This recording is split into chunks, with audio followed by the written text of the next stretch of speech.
বলেছিলাম যে বাংলাদেশ দলে পেসার দেখা নাও যেতে পারে, দ্বিতীয় ওয়ানডেতে উইন্ডিজের এগেনস্টে 5 জন স্পিনারে খেলা এক প্রকার নিশ্চিত।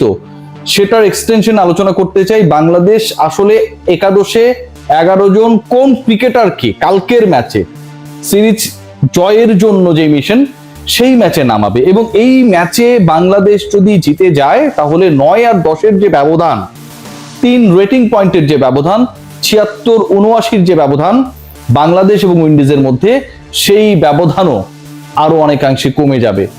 বাংলাদেশের 10 থেকে 9 পদার্পণের সুযোগ বাড়বে, উইন্ডিজের পিছিয়ে পড়ে 10-এ যাবার একই অবস্থা তৈরি হবে। তো আলোচনা যে জায়গাটায় সেটা হচ্ছে, আপনারা সবাই ইতোমধ্যে হয়তো জেনে গেছেন, আকিল হোসেন টি-20 স্পেশালিস্ট এই স্পিনারকে উইন্ডিজ ক্যারিবীয়রা বাংলাদেশ এবং বাংলাদেশের বিপক্ষে পরের ম্যাচের আগে ইনক্লুডেড করেছেন তাদের স্কোয়াডে। ইন্টারেস্টিং একটা জায়গা রয়েছে, সেটা হচ্ছে ঠিক একদিন আগে আকিলের ইনক্লুশন নিয়ে আমরা যখন এই তথ্যটা পাচ্ছি, ঠিক একদিন আগে নাসুম আহমেদকে বাংলাদেশ স্কোয়াডের মধ্যে ইনক্লুডেড করা হয়। তার ইনক্লুশন একটা বার্তাই দিয়েছিল যে নাসুম পরের ম্যাচে খেলবেন। একটা সিরিজ শুরু হয়ে গেছে, গাজী আশরাফ হোসেন লিপুরা নাসুমকে গুরুত্বপূর্ণ মনে করে নাই, খেলা হবে মিরপুরে, 4 জন পেসার রেখে দিয়েছেন আমার প্রিয় লিপু ভাই। কি কারণে, কি বুঝে, কোন বুদ্ধিতে, কার পরামর্শে এই কামটা করলেন তিনি আমি বুঝি না। আপনি মিরপুরে খেলছেন, আপনার দলের ম্যানেজমেন্টের পরিকল্পনা হচ্ছে স্পিনিং ট্র্যাকে খেলা, আপনাদের পরিকল্পনাই হচ্ছে স্লো এন্ড লো উইকেটে খেলা, সেখানটায় আপনার স্কোয়াডে হচ্ছে 4 জন পেসার।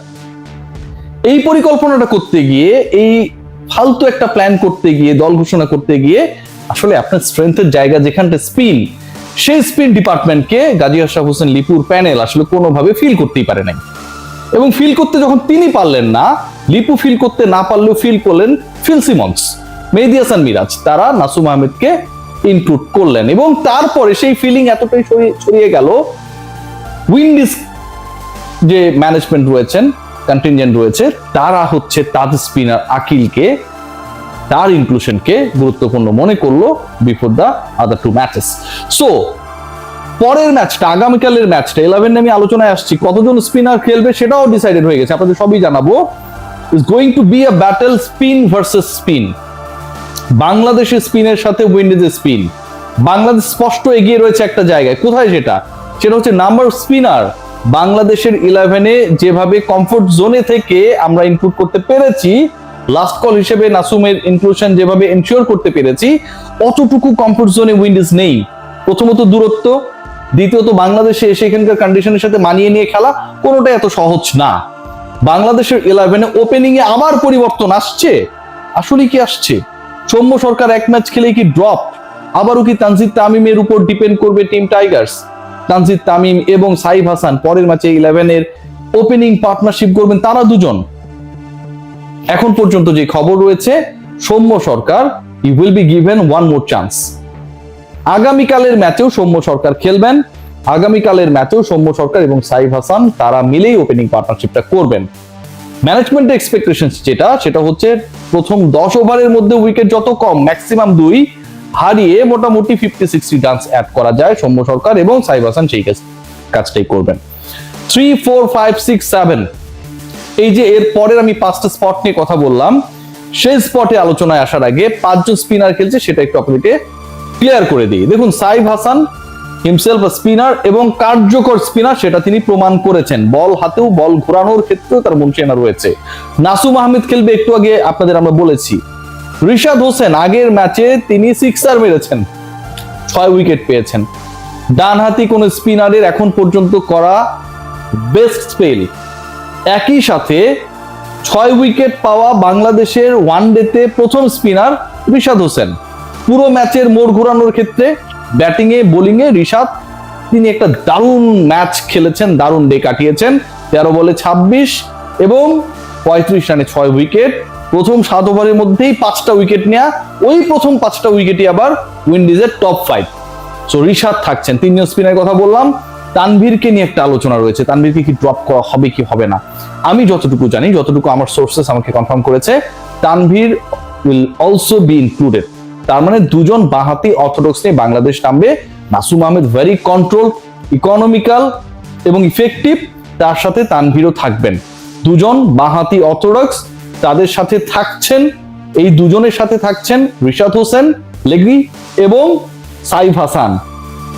মেহেদী হাসান মিরাজ ক্যাপ্টেন, সব ঠিক থাকলে তিনি তো খেলবেনই, তার খেলা নিয়ে কোনো কথা নেই। লাস্ট ম্যাচেও দারুণ বল করেছেন মেহেদী হাসান মিরাজ।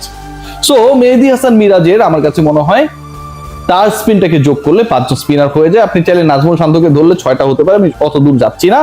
বাংলাদেশ আগামীকাল সত্যি সত্যি 5 জন স্পিনারকে বল করাবে। পেস ডিপার্টমেন্টে কাউকে কি দরকার রয়েছে নাকি বাংলাদেশ একজন এক্সট্রা ব্যাটার নামাবে, সেটাও কিন্তু একটা আলোচনার বিষয়। ইউ আর হ্যাভিং 5 স্পিনার এবং সেই জায়গাটায় আপনি কি দুজন পেসারকে ড্রপ করে দিবেন কিনা, মুস্তাফিজ এবং তাসকিন। তাসকিনের খেলার সম্ভাবনা পরের ম্যাচে খুবই ক্ষীণ, নেই। ইনফ্যাক্ট মুস্তাফিজ পরের ম্যাচে খেলবেন।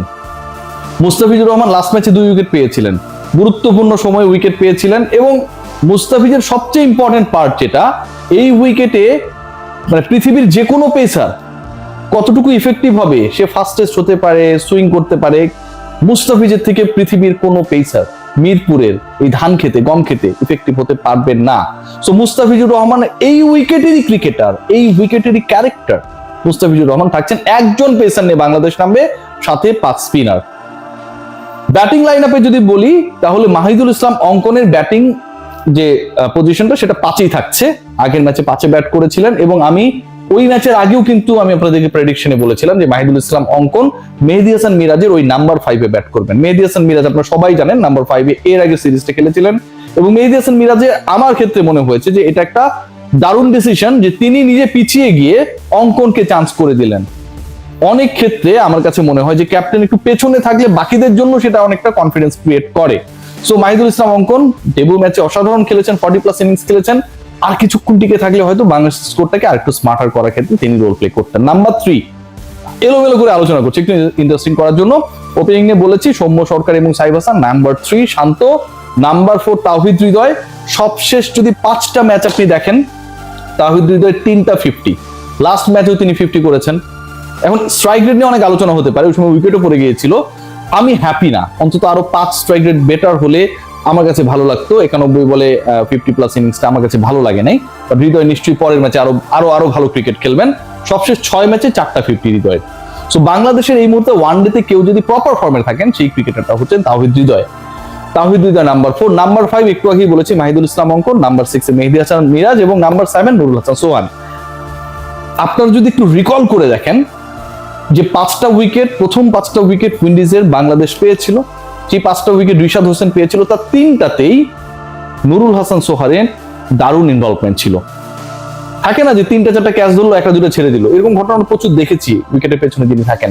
বাট সোহান লাস্ট ম্যাচে যেভাবে উইকেটের পেছনে তার সার্ভিসটাকে অ্যাপ্লাই করেছেন, আমার কাছে মনে হয় যে নুরুল হাসান সোহানের ব্যাটিংটাই যদি বাংলাদেশ একটু উপকৃত হয়, নেক্সট ম্যাচে নিশ্চয়ই সোহান সেটা চেষ্টাও করবেন, তাহলে সবকিছু অন্যরকম হওয়া সম্ভব। এই দলটা অনেক ব্যালেন্স হওয়া সম্ভব।